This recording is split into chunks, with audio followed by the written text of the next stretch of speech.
പ്രധാനമന്ത്രി നരേന്ദ്രമോദി തിരുവനന്തപുരം വിമാനത്താവളത്തിലെത്തിയ സമയം mayor V Rajesh അദ്ദേഹത്തെ സ്വീകരിക്കാൻ എത്താതിരുന്നത് പേര് വെട്ടിയതിലാണെന്ന വിവാദങ്ങൾക്കെതിരെ പ്രതികരിച്ച വി രാജേഷ് തന്റെ പേര് വെട്ടിയതല്ലെന്നും ഇത് അനാവശ്യ വിവാദമാണെന്നുമായിരുന്നു അദ്ദേഹത്തിന്റെ പ്രതികരണം.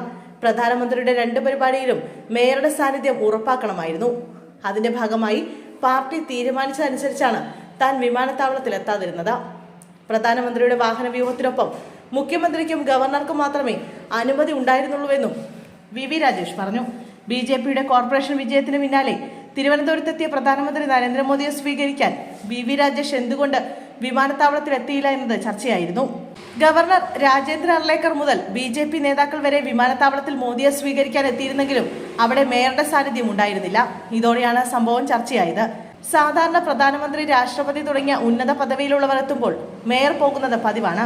എന്നാൽ വൻ വിജയം നേടി അധികാരം പിടിച്ച ശേഷം ആദ്യമായി പ്രധാനമന്ത്രി നഗരത്തിലെത്തുമ്പോൾ മേയർ ഇല്ലാതെ വന്നതിനാലാണ് ഇക്കാര്യം ശ്രദ്ധിക്കപ്പെട്ടത്. സുരക്ഷാ പ്രശ്നങ്ങൾ കണക്കിലെടുത്താണ് ഇത്തരത്തിൽ മേയർ വിമാനത്താവളത്തിൽ എത്താതിരുന്നത്. തിരുവനന്തപുരത്ത് പ്രധാനമന്ത്രിയെ സ്വീകരിക്കാൻ BJP മേയർ ഉണ്ടാകുമെന്ന് ഏറെക്കാലമായി BJP നേതൃത്വം മുഴക്കുന്ന മുദ്രാവാക്യം കൂടിയായിരുന്നു. എന്നിട്ടും മേയർ എത്താതിരുന്നതോടെ ഇക്കാര്യം ചർച്ചകൾക്ക് ഇടയാവുകയായിരുന്നു.